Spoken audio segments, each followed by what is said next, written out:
is real evil in the darkest shadows and in the most ordinary places. These are the true stories of the innocent and the unimaginable. Sandra Waldron and her son Gene have always been close, sharing an interest in the occult. But when Sandra finds herself lost and alone, her fascination soon turns to obsession. As she heads down a dangerous path, Gene fears that his mother is turning against him.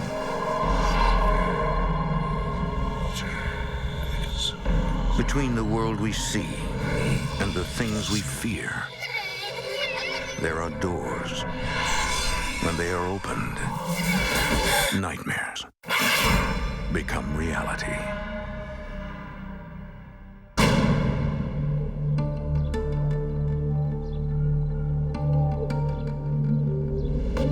The supernatural realm is vast and uncharted, attracting those who seek answers beyond the physical world. But its mysteries are infinite and its power unpredictable. When toyed with, its consequences can be deadly.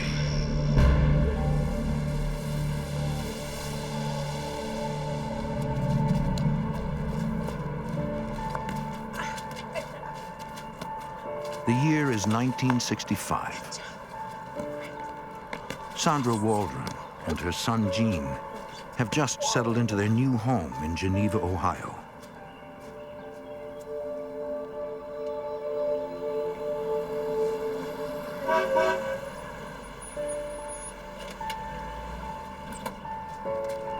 Her husband Stephen works at a nearby engineering company. Hey, how was your day? It was fine. How about you? Everything okay here? Oh, yeah. Stephen is the only father that Gene has ever known. Great. What's for dinner? I never really knew my real father. Stephen had been my stepfather since I was 3 years old. Hey, do me a favor and take Gene inside and get him washed up for dinner. Honey, I've been working all day. I just want to get out of these clothes and relax. Hey, remember what I said before we got married? Parenting is a 24-hour job, and now you're a parent. My husband never mentioned that it bothered him that Gene wasn't his child, but I do think it did bother him some. I think he resented it a little bit. Come on, Gene, buddy. Let's go inside. Sandra hopes that one day Stephen will be able to accept Gene as his own.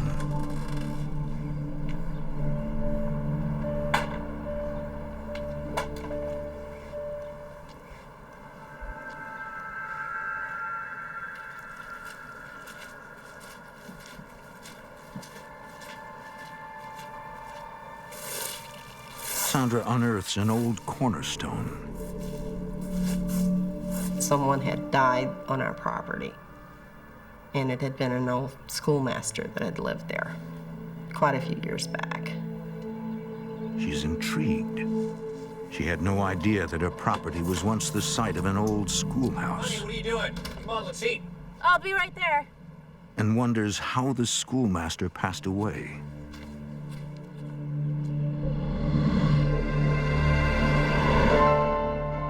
Stephen, did you know there used to be a school here? What's that? There's a cornerstone out by the side of the house. Yeah, I remember our neighbor Denise say something about that.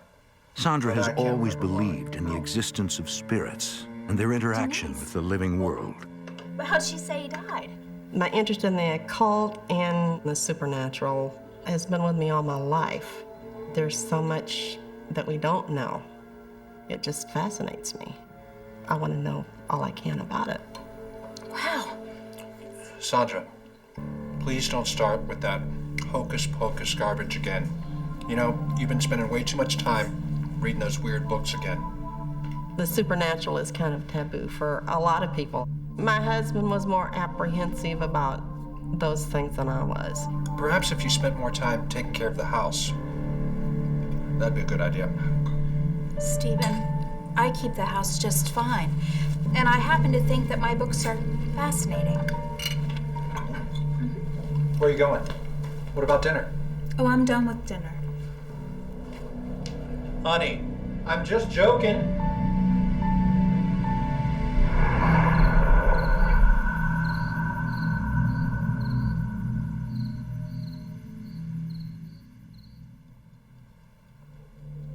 Sandra's discovery of the cornerstone only fuels her interest in the occult. I believe if you're open to things, then maybe they can come in.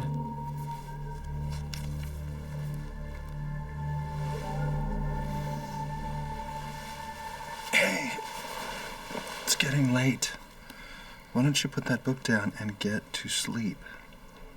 And I bet you won't leave me alone until I do, right? You got it.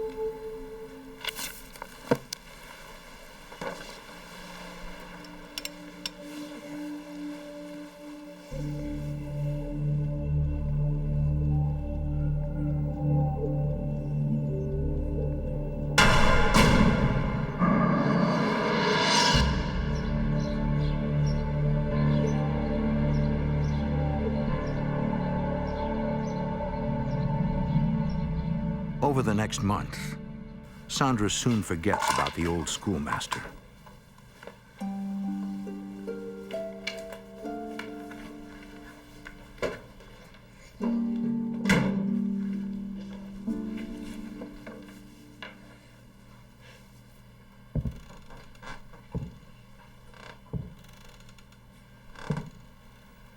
And I heard these heavy boots walk across the floor. Let's go upstairs, okay?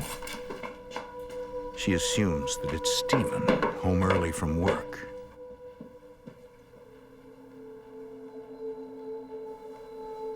Stephen?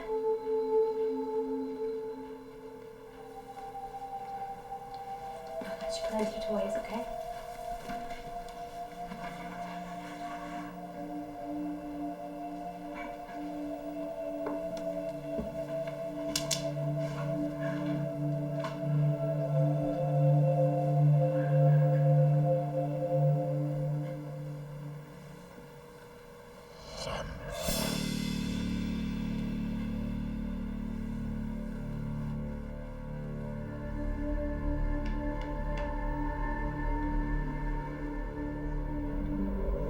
There was definitely no one there.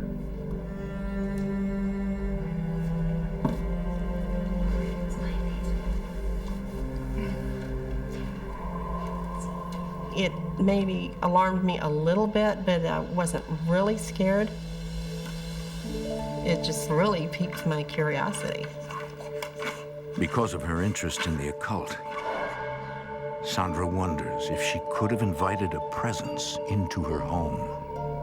I decided that, well, maybe it was the schoolmaster that was haunting our house. I wasn't doing anything intentionally, but I could have possibly opened a door.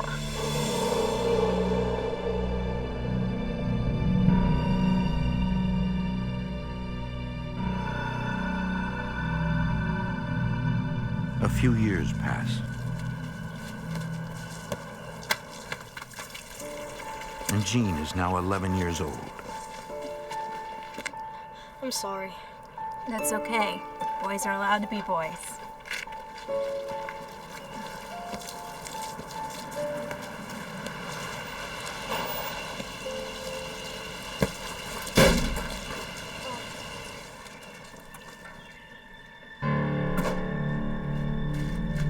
Get over here right now!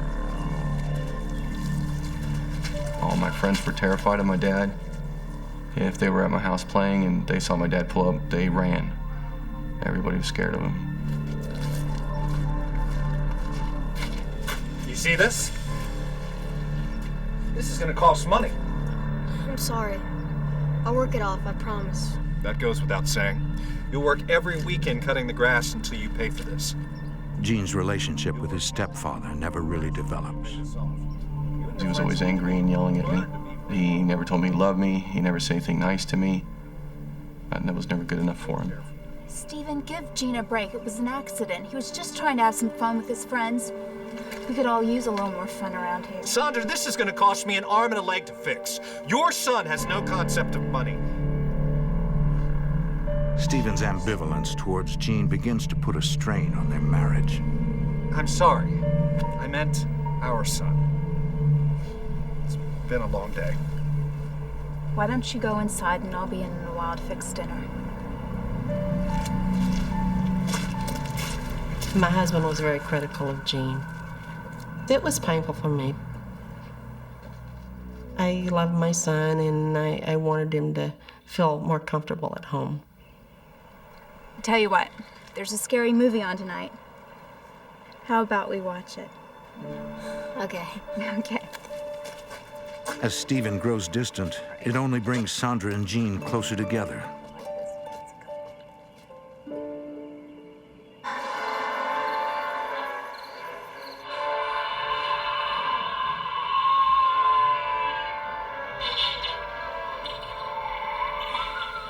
My favorite thing to do was to watch scary movies.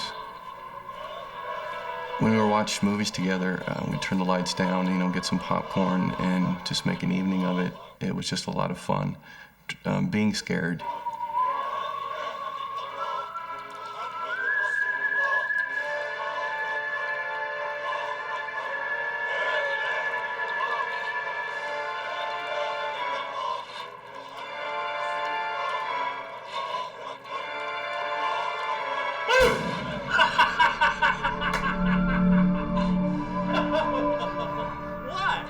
Said we need a little more fun here. Why don't you go have your fun somewhere else and let us watch the movie? Don't worry, I won't ruin your night. Besides, I'm gonna go watch the game with the guys.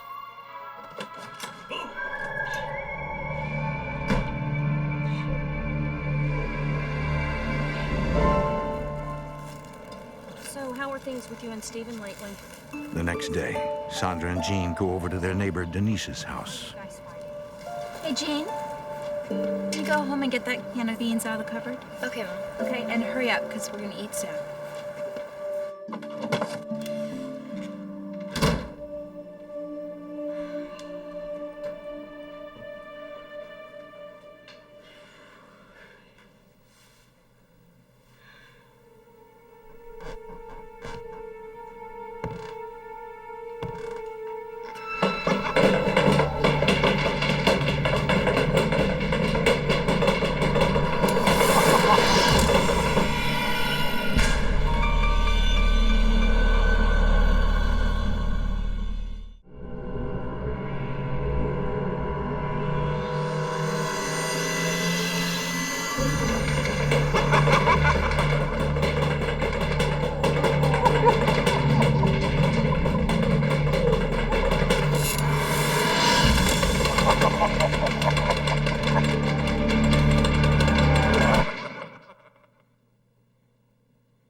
I'd never experienced anything like that before.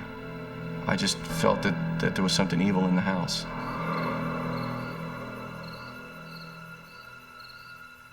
Sandra believes that Jean was visited by the schoolmaster, but she downplays the incident, not wanting to feed into his fear. She just completely wrote it off, and I began to wonder later if maybe it was my imagination. Still, Sandra is intrigued by Jean's encounter. She hopes to one day become a published author and begins to write about his experience.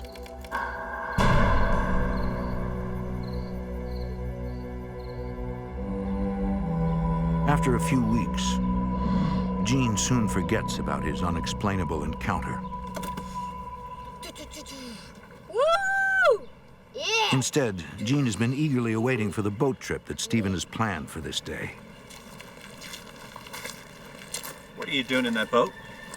I was just checking it out. Well, it's not yours to check out, is it? I wasn't gonna break anything.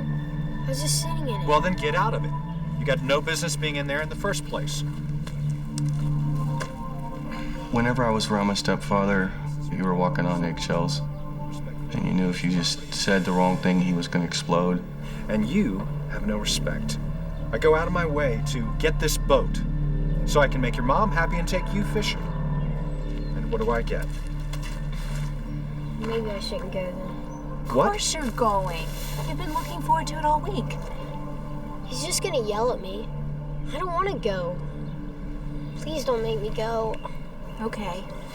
Maybe I'll stay home too. No way, Sandra. What are my friends going to say if you're not there? Under no circumstances are we going to cancel this boat trip. Just go ahead, Mom. I am not leaving you home alone. Sandra, quit babying the kid. He's old enough to stay home alone. I am not babying him. I am his mother, and I worry about him. I'll just go to Mark and Jimmy's house until you get back. Are you sure? Well then, we'll be back at 7. Okay. All right, be a good boy. We'll see you later this evening.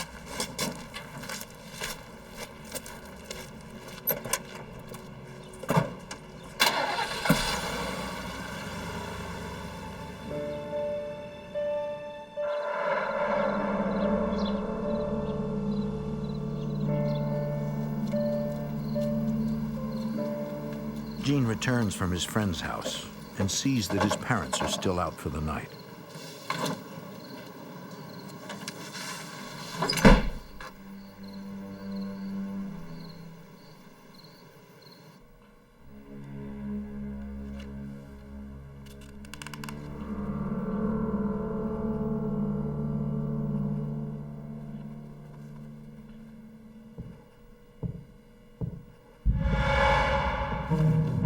Mom? Steven? Is that you?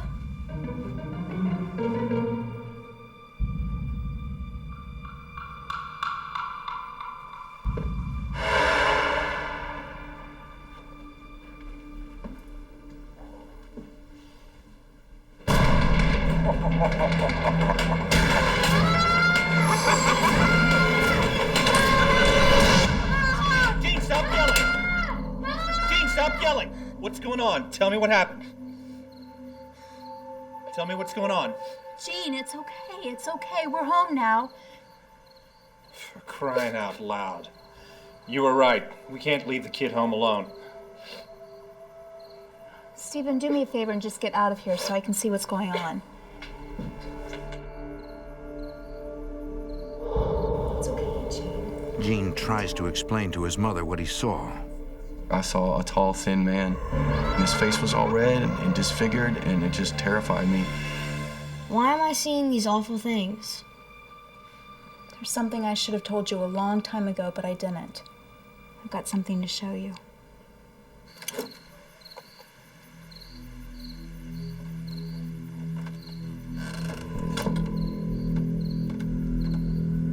I think the person you saw was a man who had lived here a long time ago. Sandra tells him about the schoolmaster who died on their property. He knew something was going on. I felt really bad for Gene. I did, and I didn't want to see him that frightened. This man, he died right here? In our front yard?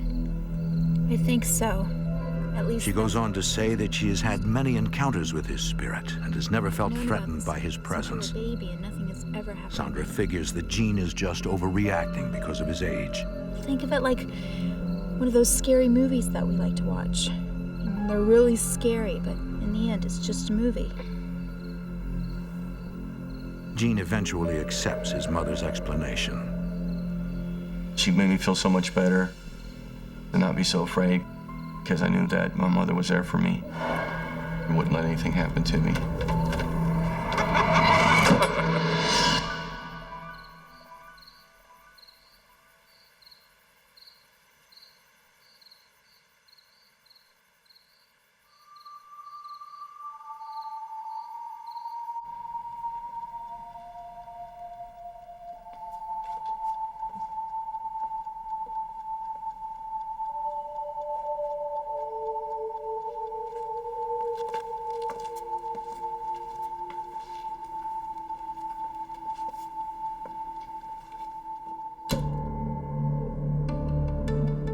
Although Sandra is able to comfort Gene, she wonders if there is a way to remove the spirit from the house.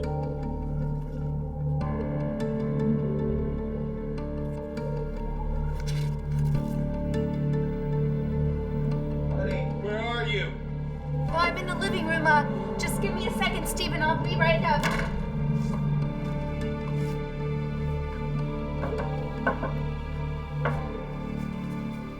What are you doing? Just thought I'd tidy up before I went up to bed. Be up in a minute. Don't take too long.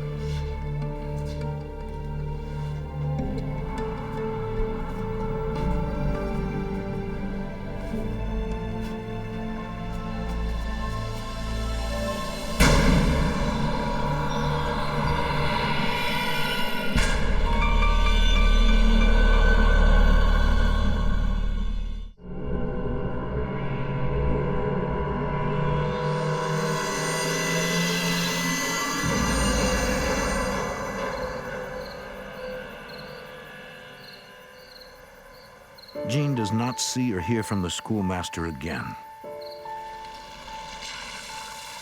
But another problem is plaguing the house. Sandra and Stephen begin to fight non-stop, and Jean does whatever he can to escape. Jean, it's good to see you again. Guess your parents couldn't make it here today? You know how stuff My best friend invited me to church early on, and I really liked it, and I just kept on going pretty much ever since. And if you need someone to talk to, give me a call. Okay, thanks. Church was a reason to stay away from the house.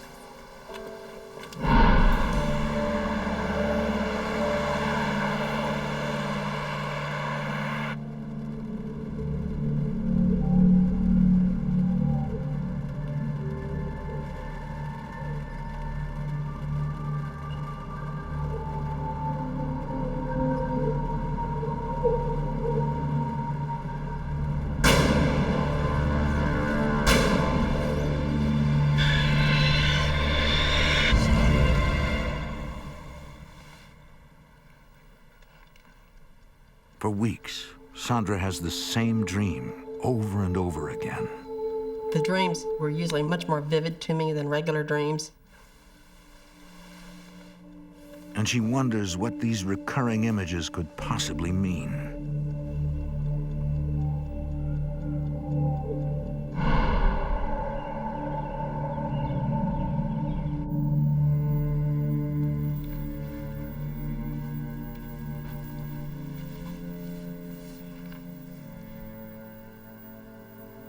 What are we doing? We're fighting all of the time and it just doesn't seem to be getting any better.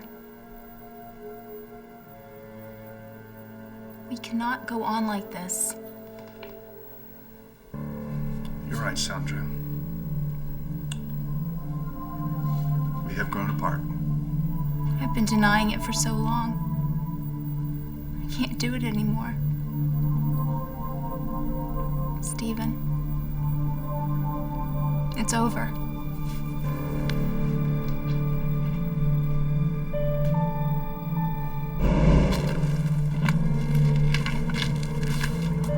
Here, let me get that for you. It just finally got to the point where I had to leave.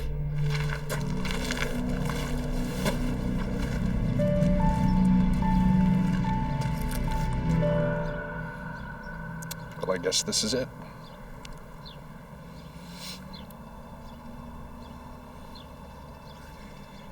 Take good care of your mother, okay? Although the breakup is hard, Sandra knows that it's for the best.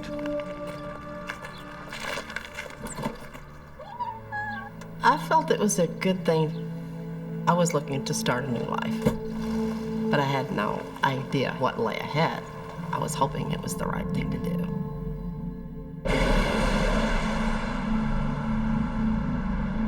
Sandra decides to move back to Texas City, her hometown. Texas City was where I was born and raised. I had family there. I hoped that would be good for me and my son both. Sandra hasn't left Geneva in years, but suddenly, the drive becomes oddly familiar.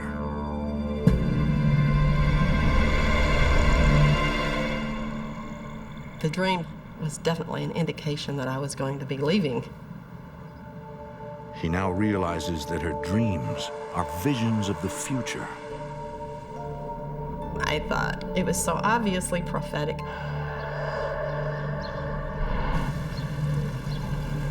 Sandra finds a small house that she can afford.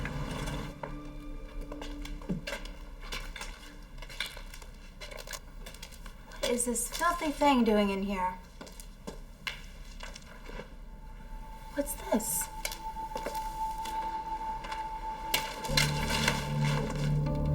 Right in the center of that floor was a star, a 5-pointed star. What is it, Mom? It's a symbol. It's called a pentagram. Sandra is familiar with the pentagram, having read about it in her books on the occult.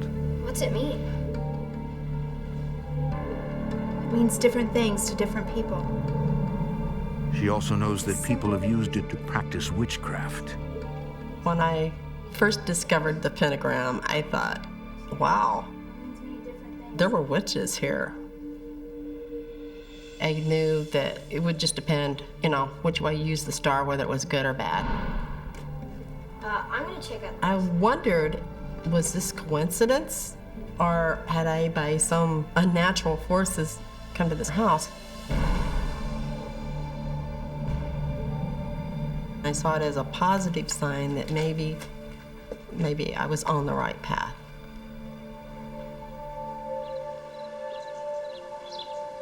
Over the next few years, Sandra struggles with the pressures of being a single mother and has little time to focus on anything else. She takes on odd jobs to support her and Jean, but finds herself struggling to pay the mounting bills. Since my husband and I had split, I had never really worked. I had to support myself and my son, and I was scared. Sandra hopes to sell one of her stories to a publisher, but her dream of becoming an author is no closer to coming true. Hey, Mom. Hey. Jean is now ready to graduate high school. Hey, there's a zombie movie on tonight. You want to watch it? You know, I'm not into that stuff anymore. Besides, I told you I already made plans with friends. Can I borrow the car? Jean and I were getting more distant. And that made me sad because I wanted us to be close. Just don't drive too fast, okay? See you later.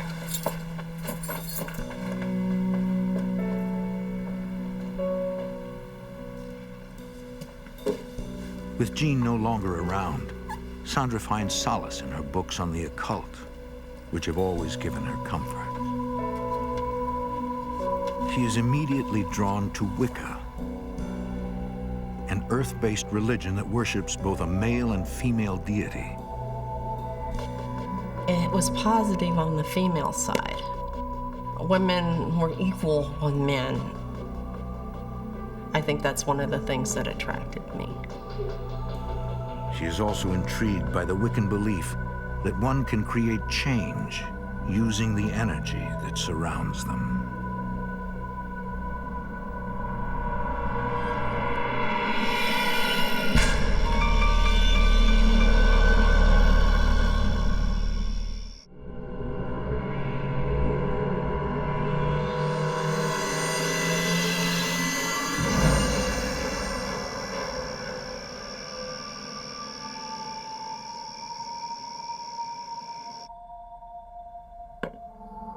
Sandra creates an altar using items that represent the 4 elements of nature: earth, air, fire, and water.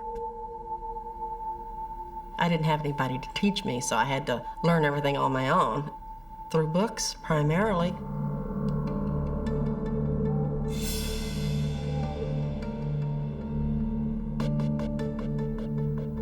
I was hoping with Wicca that maybe I could change things. Maybe I could make things more positive in my life and my son's life. Sandra performs her first ritual. Earth sanctions my magic tonight. She calls out to the god and goddess, asking them to help ease her growing debt. I call forth the forces of prosperity, truth, transformation, and purification. Sandra repeats the chant over and over again, channeling the energy around her. Mother Goddess, Father God, grant me this wish. You can actually feel like an energy. It's a sensation of like an electrical power going through your body. It's a very positive feeling of power.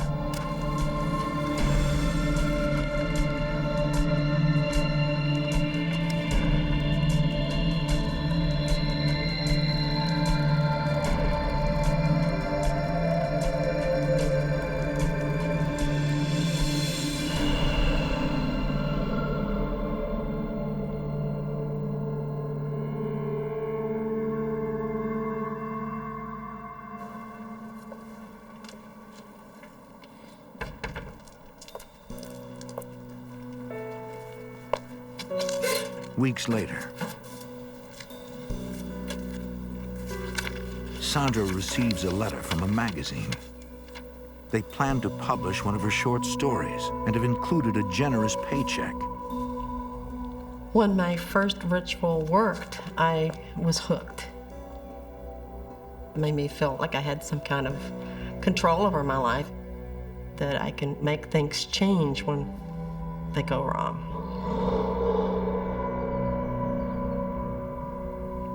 My mother just got deeper and deeper into the supernatural, and it just drove me more awake.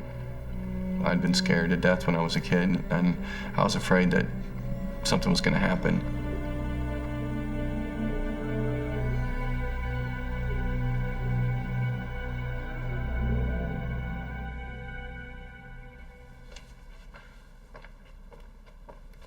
Morning, Mom. Oh, Gene! I had the most incredible dream last night. Actually, I think it was a vision. My mom just started talking to me about the occult a whole lot more. I really think that this experience is a sign of things to come. It just seems like we were becoming two different people and going our own ways. But enough about that. So, graduation is less than a month away. Have you started looking for a job? Sorta. Really? Well, tell me, what are you going to be doing?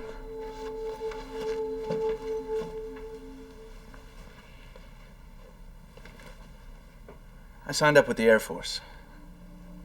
I'm leaving just a couple days after graduation. Can't believe it. Well, wow. I'm proud of you, Gene. Thanks, Mom. The relationship between my mother and I had gotten so strained that I decided my best chance was to join the military, get away, clear my head, figure out the answers to life's questions myself without my mother's influence.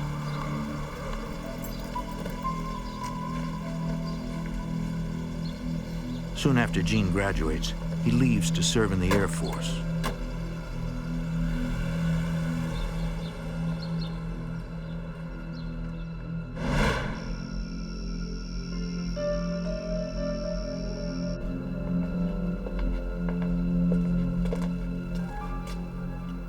When Gene was in the military, I really got into Wicca and started really practicing it and doing rituals.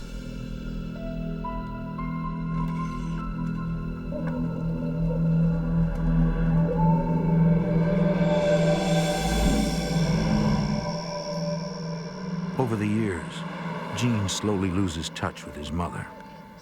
After I joined the Air Force and I started to travel, I couldn't tell anybody what I was doing. I could hardly ever see my mom. After 7 years in the Air Force, Gene returns home to Texas City. I was looking forward to seeing my mother and coming home, and I thought things were going to be great. Gene. Hi. He is surprised by Sandra's appearance and is unsure how to react to this unexpected change. She had black hair, black blouse, black pants. She had a necklace with a pentagram on it. I was just dazed.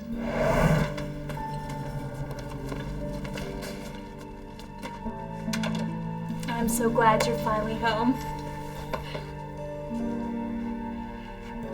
Looks like you remodeled while I was away. Well, let's get you set up in your old room.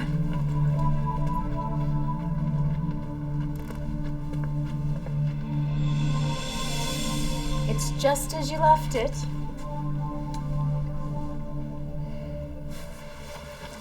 I remember this being here.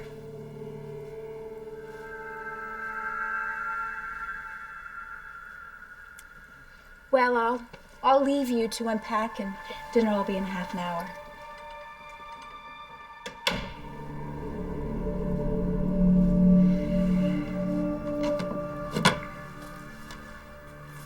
It was just too much for me. The way my mom looked, the way the house was. Now I have a picture of the devil in my room.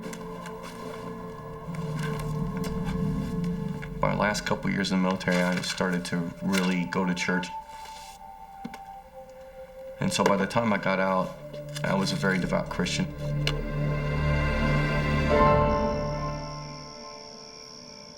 That evening, Sandra and Jean catch up over dinner. That looks and smells as good as I remember it. Well, I know it's your favorite. So, tell me, what's been happening? Well, life has been great, Jean. I mean, ever since I started practicing Wicca, things have changed, and for the better. What does that mean, exactly, to study Wicca? So I was concerned that she was practicing some form of magic. Even if her intentions were good, the potential for it to go wrong just is what scared me. Honey, there's nothing to be concerned about.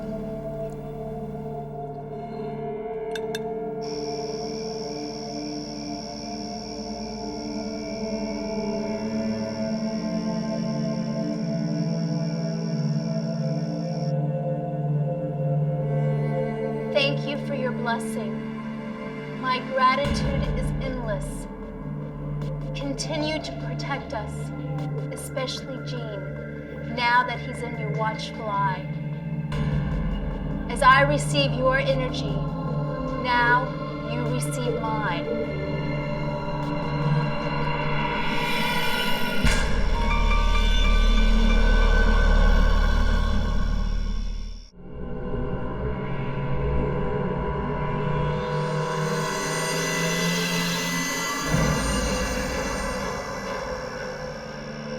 Continue to protect us, especially Jean.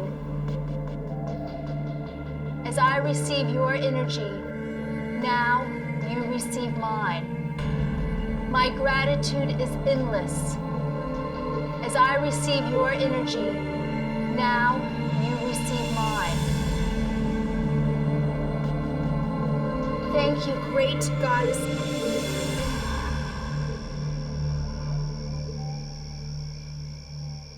Later that night,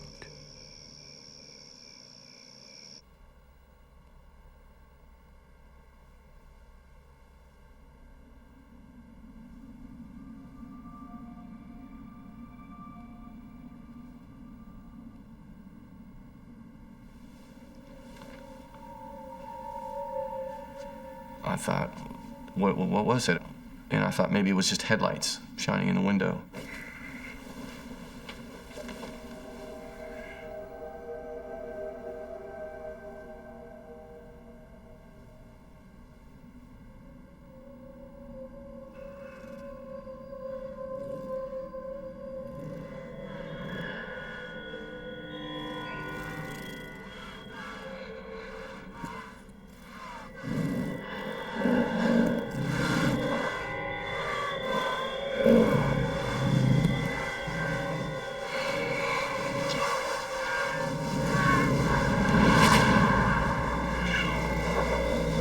Destroy him.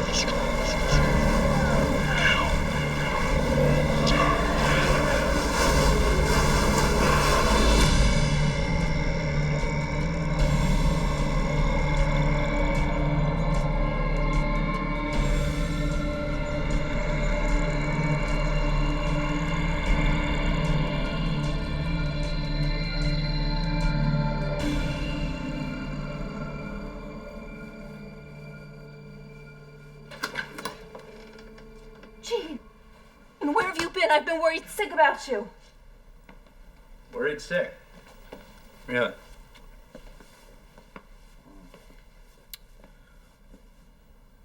Did you get up in the middle of the night to check on me? Because last night I was attacked. I was attacked by a woman that looked just like you. Destroy him.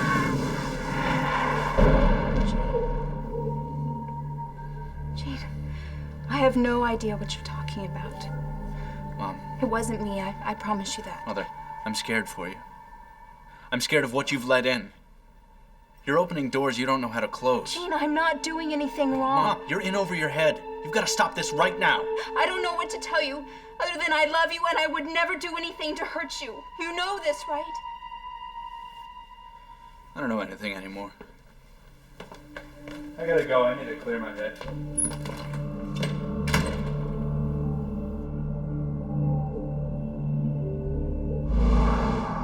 Gene scours the library, hoping to find something that could explain what he experienced. I had never seen lights like these before. I wanted to know what it was. He discovers a book on the occult that refers to these paranormal phenomena as sprites. These sprites, they were a product of witchcraft. I believed that her intentions were good, but that she had let something in the house that was evil.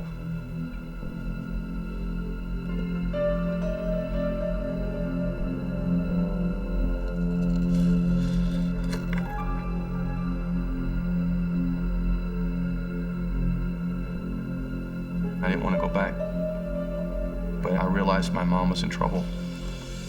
I had to have the courage to go back in that house and fight for my mom, because I knew someone was trying to destroy us both. Mom? You home? We need to talk.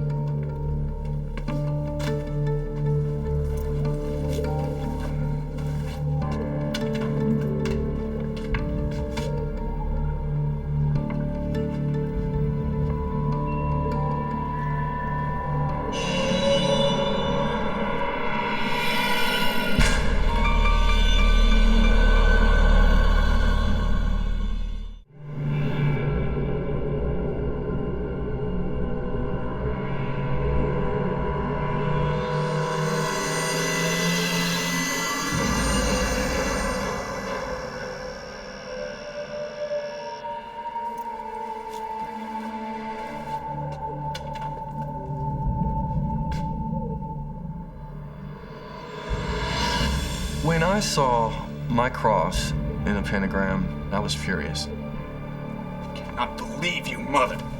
You are messing with things that you cannot control. Where are you going? I'm afraid of what you've let in.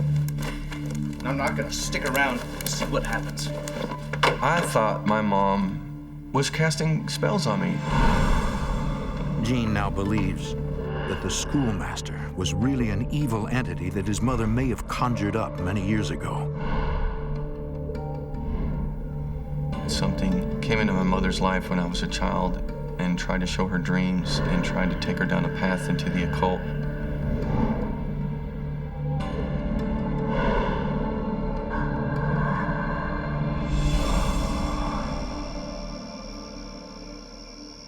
He cuts all ties with Sandra, realizing that there is nothing he can do to stop her.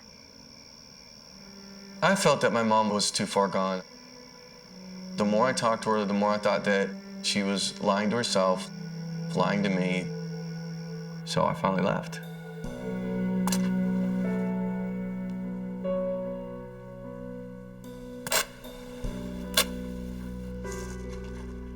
Sandra is devastated by Gene's angry departure. I was really upset that he thought I was causing something.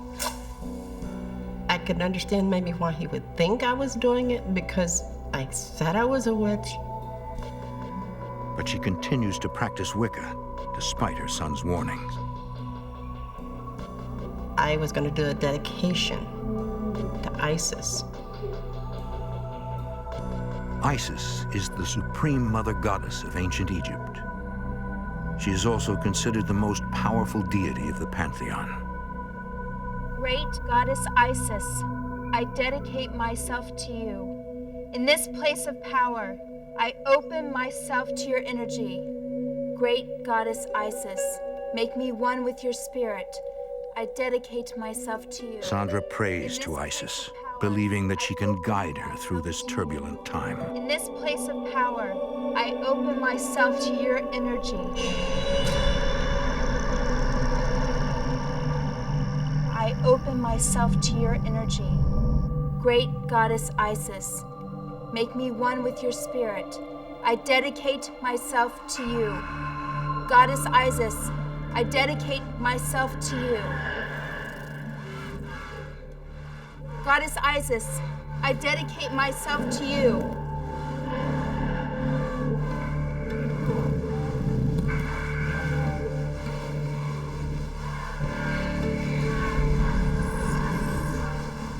I dedicate myself to you.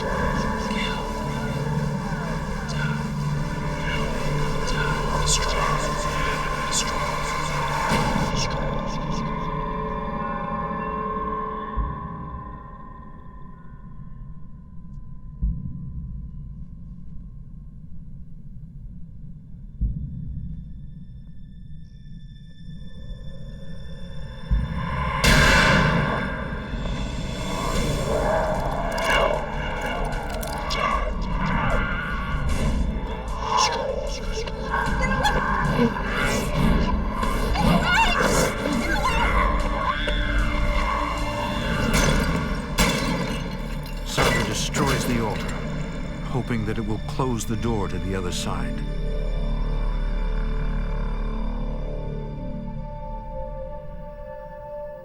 I think they were demons. This scared me so bad that I said, that's it. I want out. I don't know what I'm doing.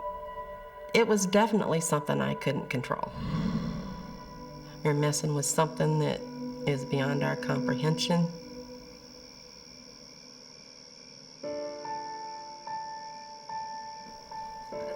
Jean and Sandra eventually reconcile their relationship, and they are closer than ever before. Now we talk almost every day, and we're trying to make up for lost time. So, and everything else is going well? Yes, it is. Jean is now a minister and counsels people who are victims of supernatural events. Sandra finally realizes her dream and becomes a published author. She never practices Wicca again. Bring them over. She believes that her inexperience with practicing magic allowed these demonic entities into their lives. It's possible that my interest in the occult all my life could have opened some doors. I could have been manipulated by demons or other spirits. I just don't know. I don't know the answers.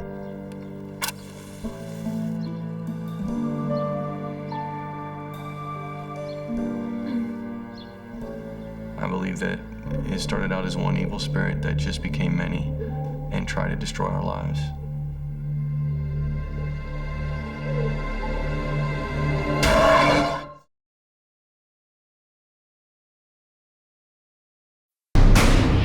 In this world, there is real evil. In the darkest shadows and in the most ordinary places. These are the true stories of the innocent and the unimaginable. When the Johnsons moved to a small town in New England, they disturbed the peace of a dormant presence. Lost souls inflict fear upon the living, shatter rational beliefs. With the help of a team of witches, an embattled family fights the unknown to take back their home and their sanity.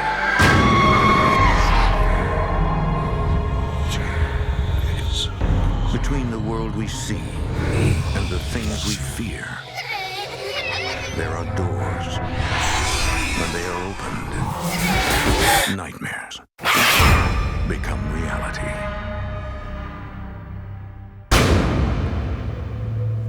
Nestled between the majestic green mountains and the fertile river valleys of southern Vermont lies the town of Chester. the birthplace of thousands of young soldiers whose lives were tragically cut short in the Civil War. Today, local legends chronicle centuries-old accounts of untimely deaths. And every now and then, the agonizing cries of these young souls can still be heard, echoing from beyond the grave.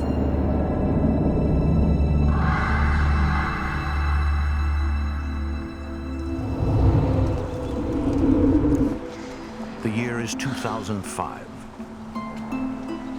Look at that place. That is a beaut. Are you serious? Libby and Sean Johnson, along with their two daughters, 7-year-old Grace and 5-year-old Willa, search for the perfect home. Now, this place is a classic. Having moved from Fort Lauderdale, Florida nearly a year ago, they believe that Chester, Vermont is a town of promise. We could restore it. We really liked the pace of life here in New England, and we thought living in a small rural town would be a nice place to raise our children. What do you think? All he needs a little imagination. I mean, this place could be great. The Johnsons have been living in a small 2-bedroom apartment for over a year while looking for a place of their own.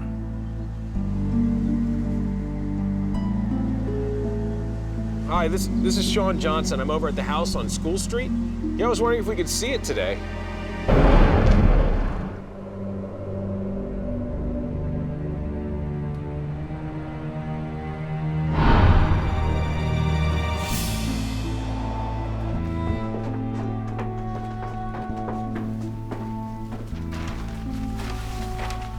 The house needed probably $200,000 worth of general construction to get it to be livable.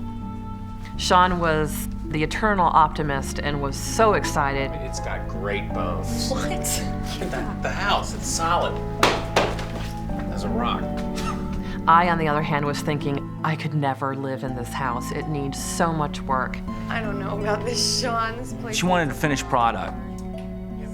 She didn't want to live through construction. Libby, we can do this. Sean, who runs a car dealership from home, offers to oversee the renovations. I could look after the girls, too. Libby figures she can use this opportunity to go back to work, something she's always wanted to do. Look, I can... So we thought we'd give it a shot. Okay.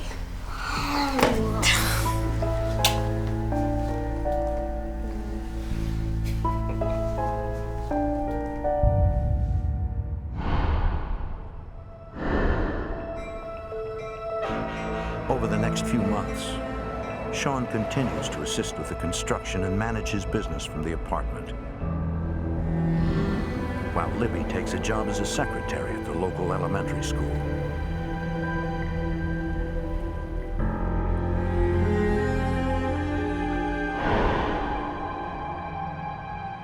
Finally, after 10 months of construction, the renovations are nearly complete.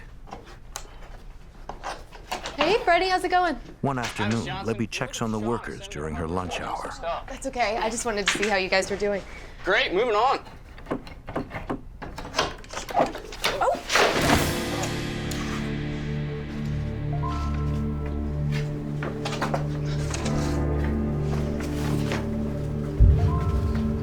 This is incredible. She discovers dozens of old family photographs, letters and documents dating back to the Civil War. Yeah, you never know what you're gonna find once you start tearing down these old walls. I want to keep these. Could you hand me a... Let me know if you find any more of these, okay? Sure, no problem. I was very excited to find those documents, just to learn a little bit more about history and the people that lived here. It's just interesting to think about how people lived in New England with no hospitals and grocery stores and ATMs and cars. In March of 2006, the Johnsons finally move into their new home. The renovations are not completely finished, but Sean and Libby can wait no longer. All right, get it while it's hot. My husband and I were so excited to be moving into the house. It had been a year of blood, sweat, tears, and lots of money trying to renovate this house. And for you. The kids, on the other hand, were not as excited. I don't like it here. It's big and scary. You're gonna love this house. Okay, kiddo? Okay.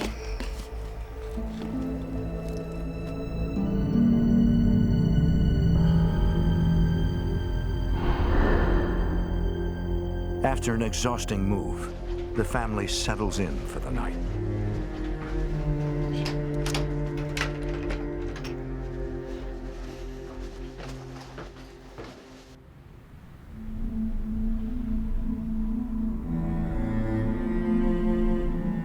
The girls sleep with their parents while the floors in their room are refinished.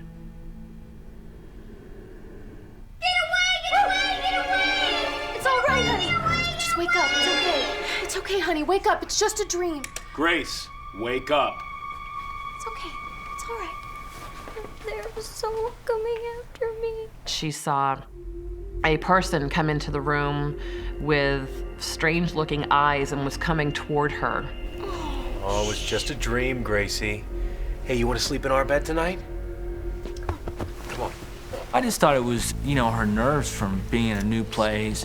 She just was scared.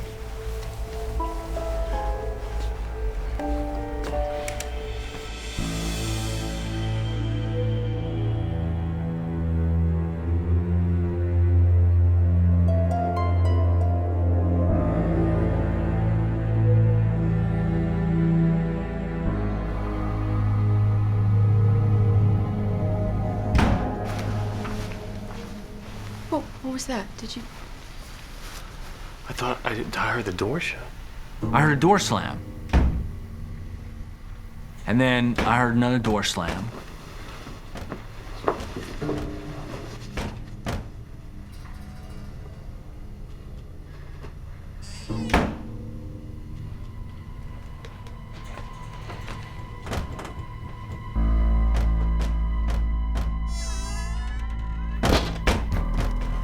My ears are hearing the door slam, but I'm not seeing any door slamming, and I can't figure it out.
It didn't make sense to me to run around the house and test all the doors and this and that because I knew it wasn't that.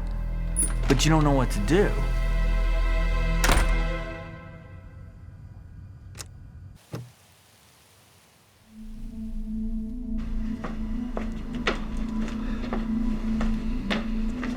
So? Nothing. I didn't see anything. I don't get it. Oh, it must have been the wind. Sean downplays the incident because he doesn't want to worry Libby any further. Great.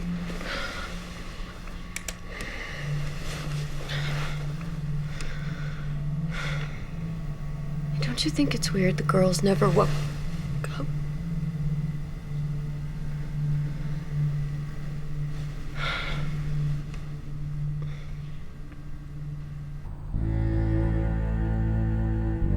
The next morning, Morning, ladies. How are you?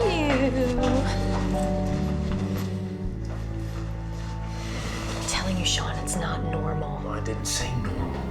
I'm saying that there must be a logical explanation. How can there be a logical explanation for something that's completely not logical? So what are you saying? We have ghosts? I have never been a believer in the supernatural, ghosts, anything like that. Whether we have a haunted house? I'm very scientific. I don't have faith in a lot of things that I can't feel and touch. What if it is haunted? We can get our money back. Yeah, right. All right, girls, let's go. Mommy's gotta go to work. I love you. Come on. Have a nice day. Let's go. All right, y'all. Have fun. The following week, the girls' room is finally complete. Okay. Who wants a story? Oh, I do. Me, I do. I want to do a puzzle. I hate puzzles. Listen, Willow, we'll read a story tonight, okay? And then tomorrow night you can do a puzzle with Daddy, okay? Okay. This is called The Lonely Fairy. Once upon a time, a long, long time ago, there was a lonely little fairy who lived in an enchanted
I heard little girls laughing and giggling.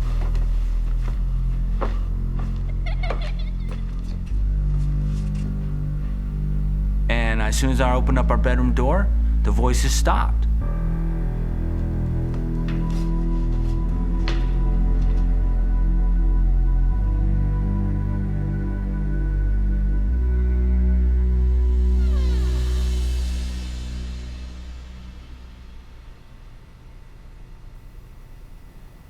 Well, I must have left the TV set on.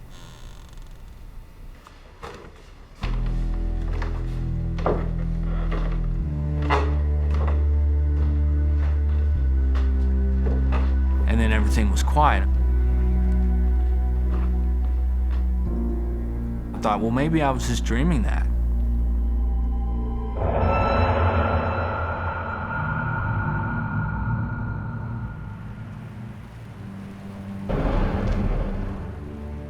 The following morning,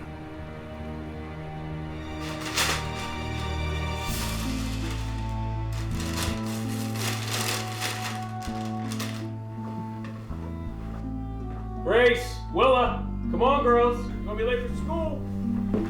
Hey, what's this? I don't know. Okay. Come on, zip up, get downstairs. Daddy's got breakfast waiting, okay? Go on. Love you. Scoot, love you too. Hey! Sleepyhead? Rise and shine. Hey. Hey. Hey, what's this puzzle doing over here? I thought you hated puzzles. The fairies wanted to do it. What? There were 2 fairies here. We played all night. Well, that sounds like a wonderful dream. It wasn't a dream. Okay. Well, what did these fairies look like? They had white dresses, white stockings, and they had ribbons in their hair, too. Where do these fairies live?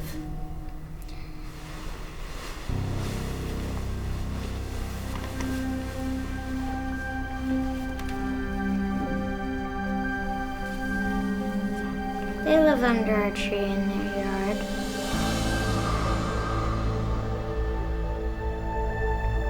Well, that sounds wonderful, honey. Libby is puzzled. Why don't you go, brush your teeth and wash up, get dressed, okay? She can't remember Grace's dreams ever being so vivid, and knows it's unlike her daughter to make up stories. Part of me really wanted to believe that she just had a very overactive imagination. Over the next few days, neither Libby nor Grace mentioned the fairies. Things seemed to quiet down around the house. Then, one night... Why are you making a fire? Because it's chilly. No! No, put it out! Grace, what's wrong? There's nothing to be afraid of. Grace, calm down, sweetie. What is... She was terrified that we'd burn the house down. in the fireplace all the time. Grace's sudden fear of fire worries Libby. Come on, honey, let's go She upstairs and wonders put her what's bed, behind her change in behavior. It's okay. I'll sit up there with you for a little while.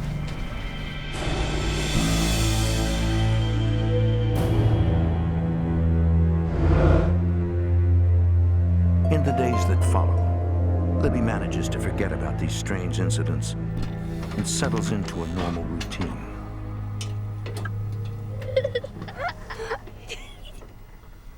Grace, Will, are you in here?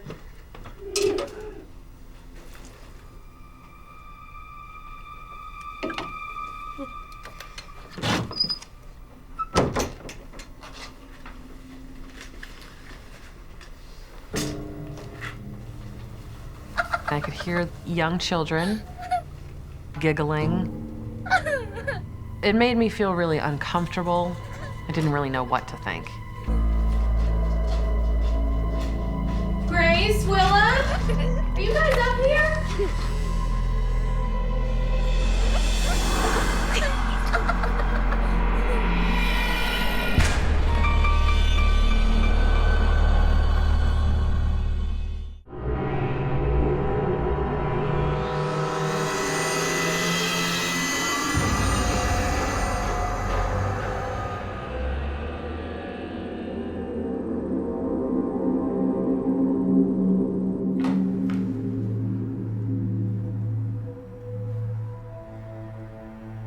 Were you girls just upstairs? Nope, we were right here.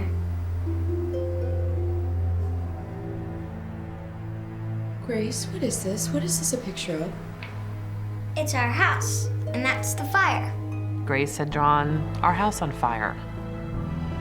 This was very alarming to me. Grace, honey, why would you draw a picture like this? I'm afraid you and Daddy are gonna die in a fire. No, honey. Mommy and Daddy aren't gonna die in a fire. The fairies' Mommy and Daddy died in a fire. Grace, honey, that was just a dream. The fairies aren't real. But it wasn't a dream. They're real. It was interesting to me that she was so adamant that it wasn't a dream.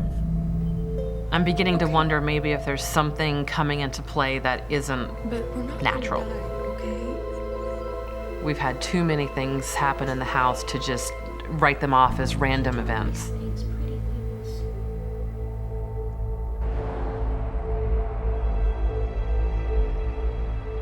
Libby is beginning to believe that her house may be haunted. She hopes that history can shed some light on what has been happening.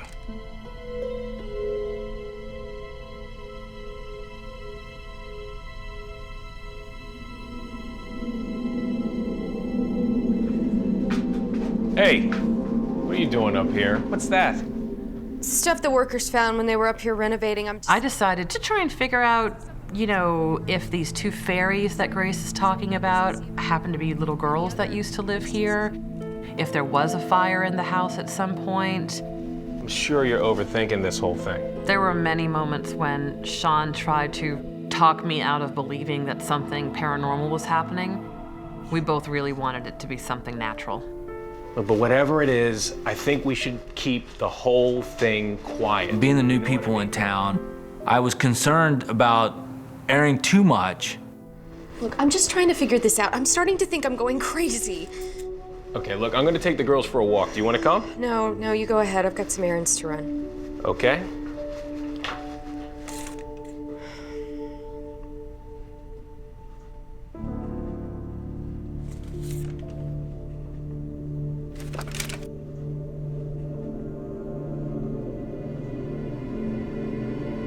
Libby takes the old photographs and documents to the Chester Historical Society.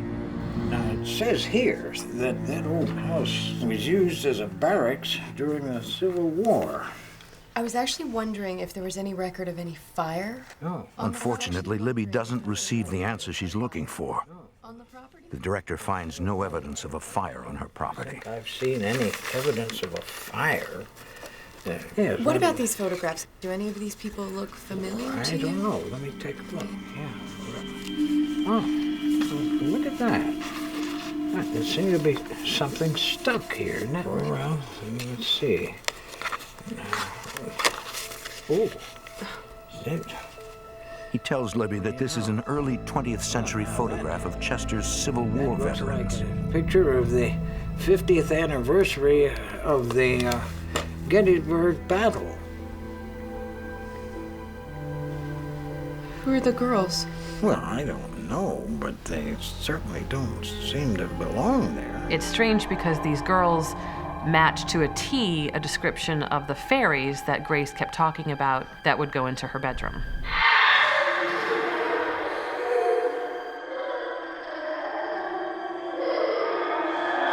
You know, it sort of looks to me as though that they just dropped in there. Somebody put them there with no rhyme or reason. Libby wonders if these are the same two girls that visit Grace at night.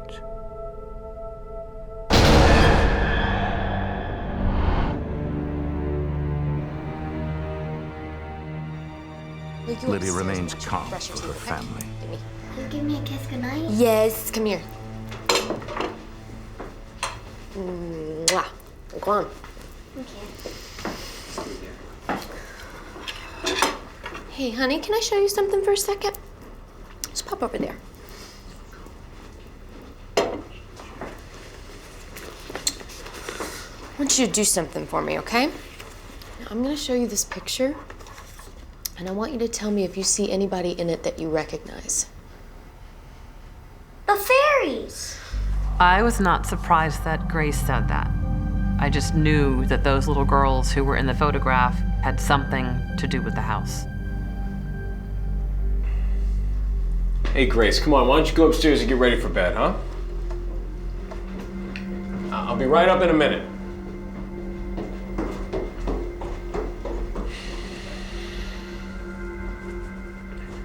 There is an explanation. She's just a child. Well, you heard the girls giggling in the middle of the night. That was a dream. Sean cannot come to terms with the fact that the house could be haunted. I couldn't explain it, so therefore I was a little conflicted on what it could be. All these things were happening that were pointing to something other than normal. She's been playing Ring Around the Rosie with two little fairies who happen to look exactly like the little girls in this picture. And I never taught her that song. Maybe she picked it up at school. No, I talked to her teacher. She said they never sing it there. I mean, did you know that that song is about the plague? It's a song about death, Sean. She is obsessed with death. Ashes to ashes, we all fall down. What do you want to do? Move? No, of course not. We've put more money into the house than it even cost to buy. I'm sorry. So it just wasn't an option to sell the house. I just don't know what to do. Grace wasn't afraid. It wasn't so scary at that point that I felt that we were in danger.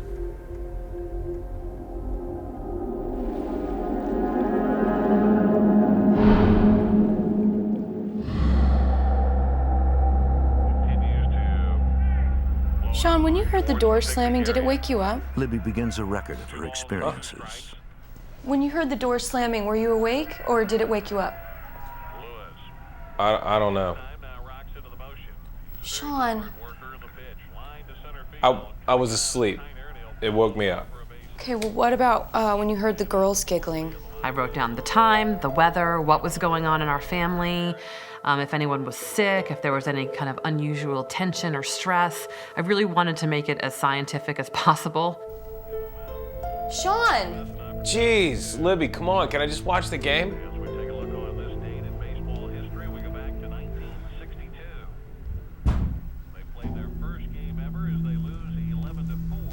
Did you leave the window open upstairs? No, I did not.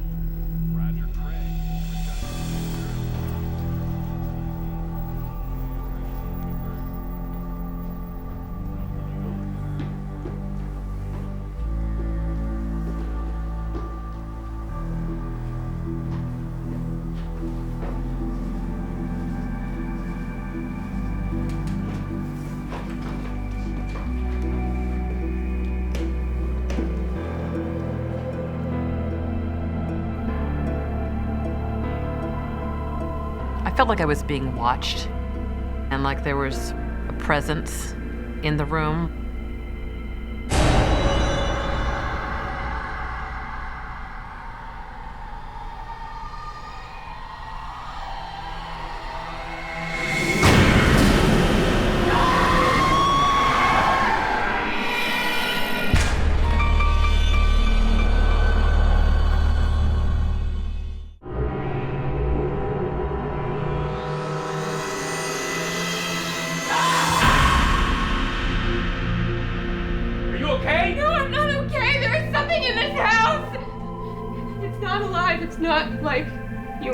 It moved as fast as I've ever seen anything move. You know it as well as I do, and you're gonna have to face it. I saw something, a black figure. I was at the window and I felt something behind me and I turned around and I saw this black thing standing in front of me. I darted under the bed, but it was right there. I saw it. It's real.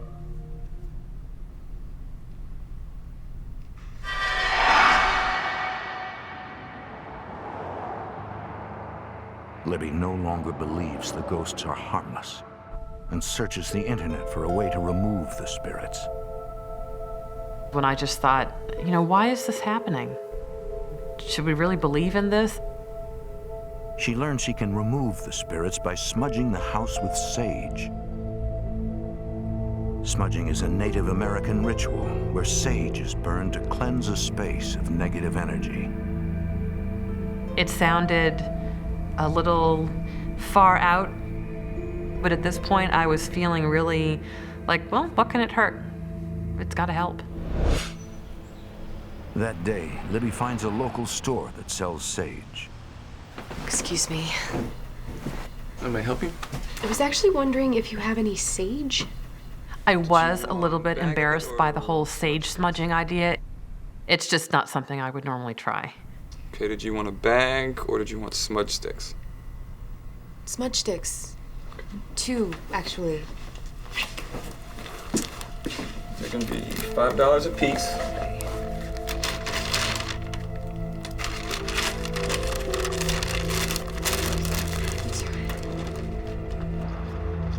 That afternoon, Sean keeps the girls occupied so Libby can perform the smudging. Don't stay on the sidewalk, all right? Don't get too far ahead of me.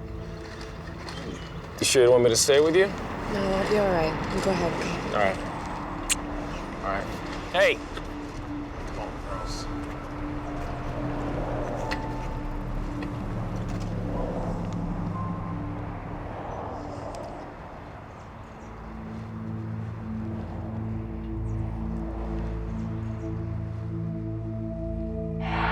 We mean you no harm. Please leave this house in peace. I walked around the house with burning sage and said a little wish in every single room.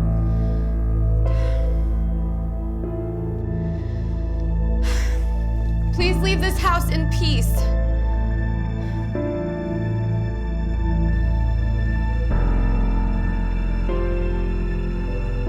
After the smudging, things return to normal for several weeks. Libby is relieved that the spirits have finally left. Then one night, Grace suddenly falls ill. What's up, kiddo? She doesn't feel so hot. Oh, what's the matter? She has an upset stomach. Oh. Do you want to sleep with Mommy tonight, sweetheart? I decided to have her sleep in my bedroom with me. Me too. I'm gonna sleep in your bed too. All right, all right. I guess I'm sleeping in Grace's bed tonight. Good night. I want to sit next to Mom. No, I want to sit next to Mom. Okay, I'll get in the middle. Both of you. Good night, Dad. Good night. Good night, Willa. Good night, Grace.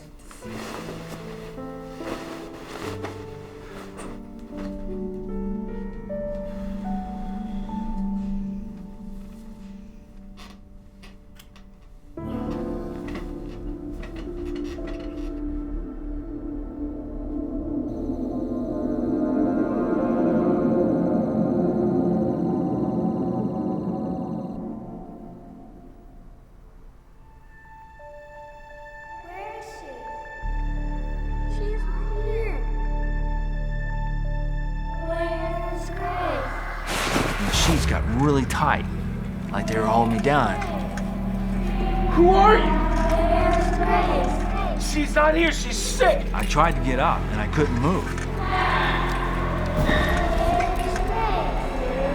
Get away! Leave us alone, please!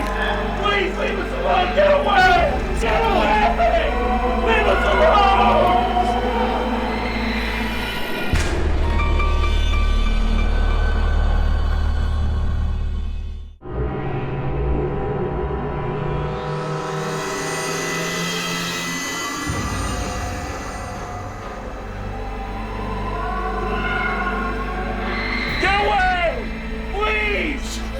Sean, I heard you shouting. Are you all right?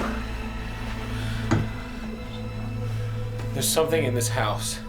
Sean was finally starting to come around and not be completely in denial that something was happening.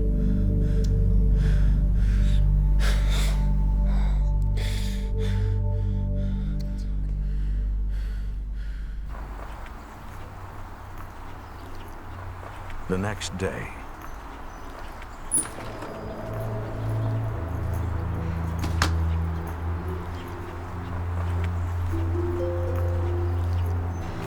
Don't you think it's time we brought in some professional help? Like paranormal investigators? Well, I don't know. I don't think I want to be any part of that. At first, I resisted that because I just didn't want our laundry aired. I thought Libby and I could handle it internally. Do we really have any choice? Fine. Let them come.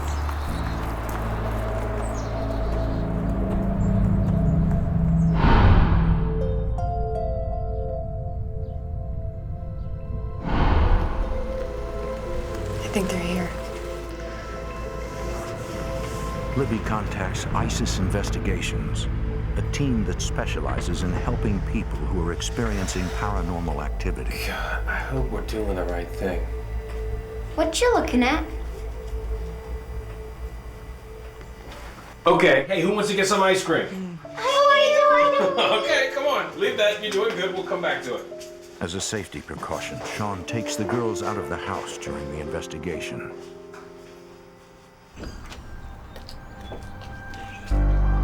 The members of the ISIS team are all followers of Wicca, a new religion of life and nature which finds its roots in ancient ways. Patricia Gardner is the co-founder and director of the group. Wiccan is another word for witchcraft. Everything that we do is geared to the protection of the earth and the creatures that live on it. Hello. You must be Libby. I'm Patricia. Thank you so much for coming. Along with Angela Kaufman, co-director Dana Winters, and Justin Staley, each member is a gifted psychic.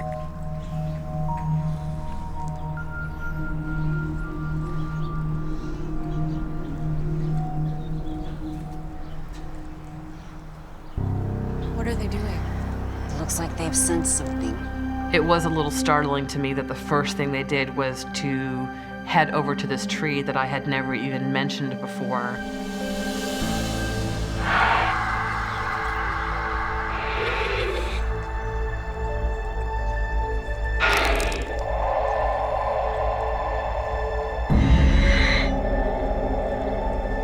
Angela feels a peculiar sensation coming from the tree. I noticed a very strong, abnormally warm feeling coming from it, and it seemed to be a center of activity.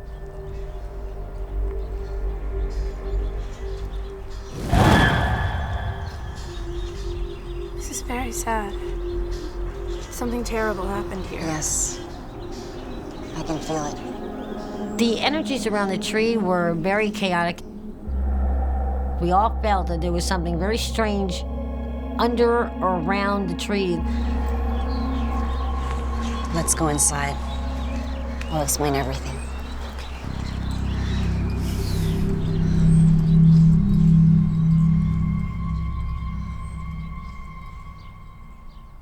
Who are you? While Libby shows the team the hotspots in the house, Justin tries to capture evidence of paranormal activity.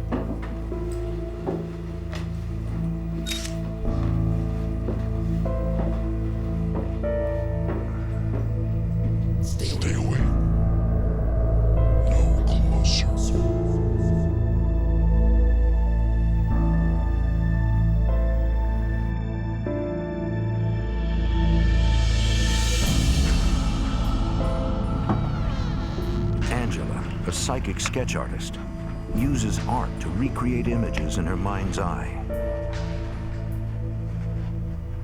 What I'm trying to do is to use myself as an instrument to mirror what's going on in the room. There was a lot of spiritual activity going on in the house. I did get a couple of specific impressions.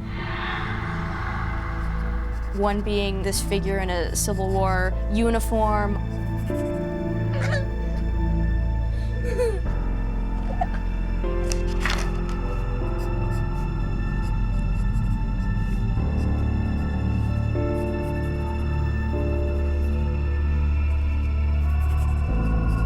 The final sketch is uncanny.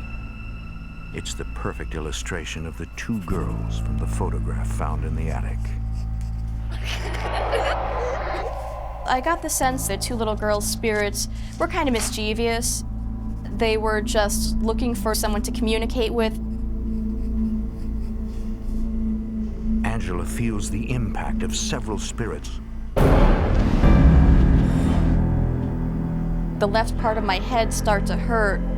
My first thought was that something is present in the room and it doesn't like us, and it's trying to make us feel uncomfortable. This is my daughter's room. Patricia and Dana immediately pick up on the presence of the two little girls.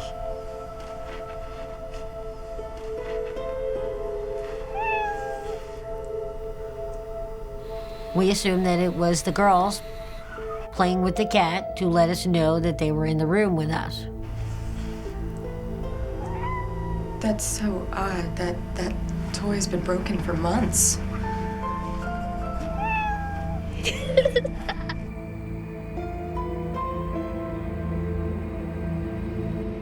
Libby hopes that Patricia can reveal why the spirits are haunting her house. These are interesting. This was the one, though, that held the most interest to me. This is the one I was telling you about, the one with the two little girls. This is amazing.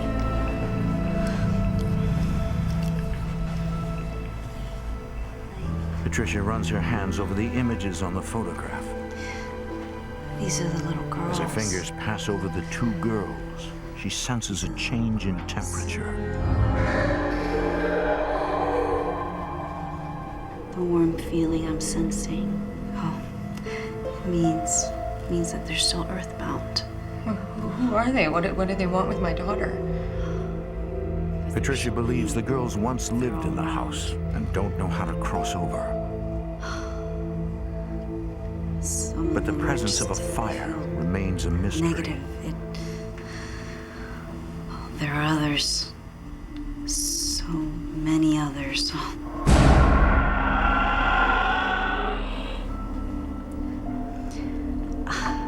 Did you do a lot of renovations? Patricia believes that renovations must have awakened the dormant spirits in the house. We basically started from the bones and rebuilt it.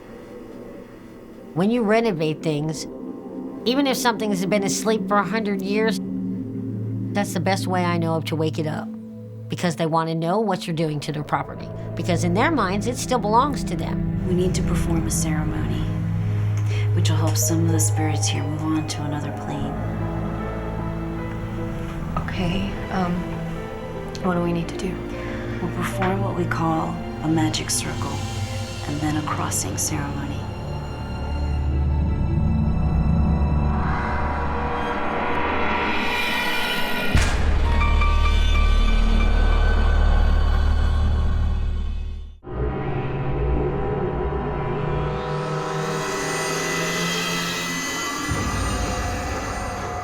The Wiccans begin the crossing over ceremony by casting a magic circle. A magic circle is what witches use to protect themselves before rituals. It's a protective barrier between us and the rest of the universe.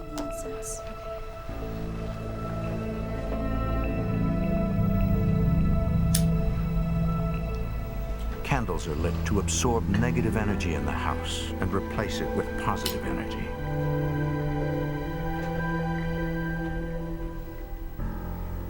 and incense is burned to prepare the mind and body before the ritual.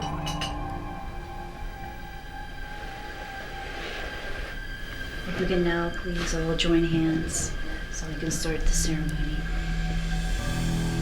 I conjure thee, O circle of power, that thou beest a boundary between the world of men and the realms of the watchtowers, a sacred space of protection, a shield against all evil.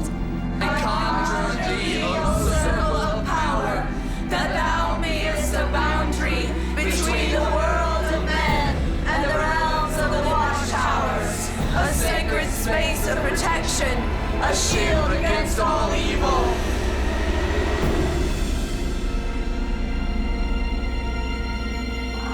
Justin, if you will please bless the four corners.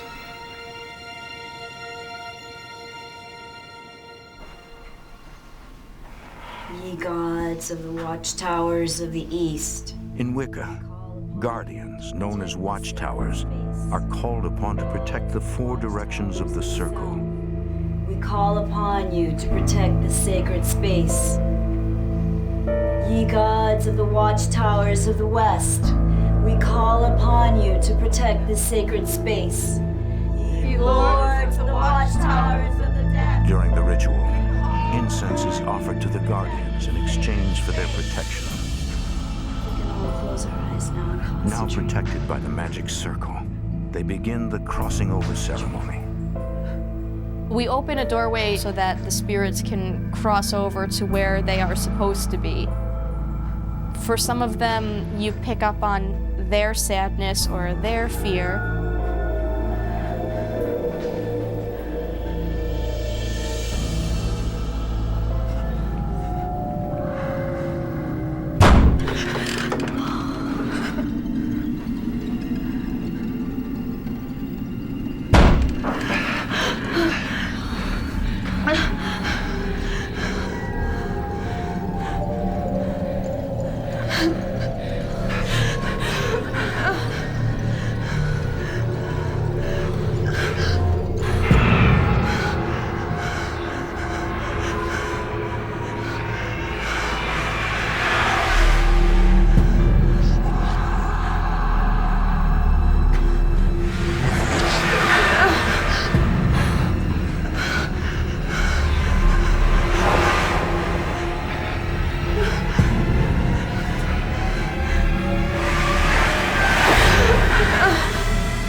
I think they've gone. Afterwards, a feeling of calm and peace envelops everyone in the room. Most of them have left. That's it. Patricia tells Libby she believes that most of the spirits have moved through the open door to the west, to a place called the Summerlands, a Wiccan version of the afterlife.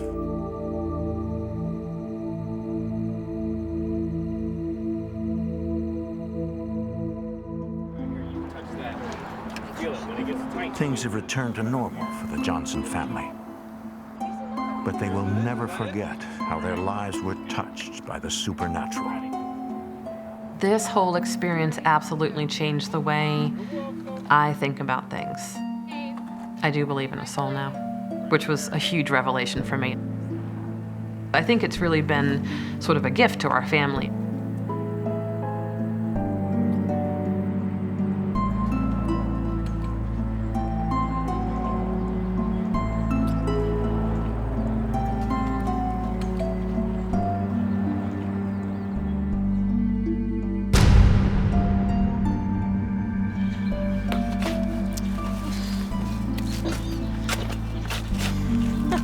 Recently, the Johnsons removed the old tree in the backyard to make room for an addition.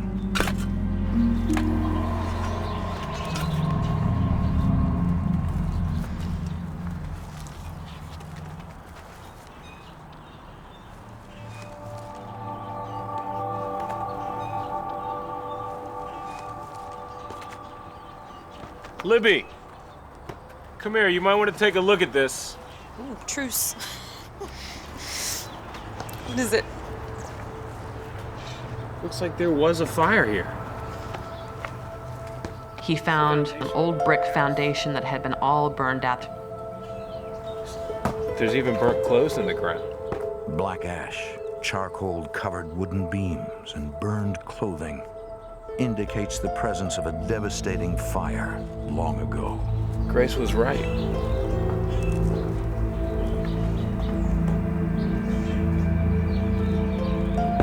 There really was a fire.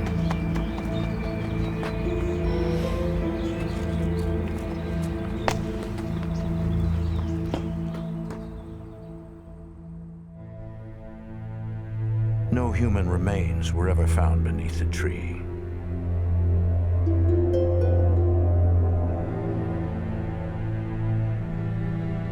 And whether or not anyone actually died in the fire may remain a mystery forever.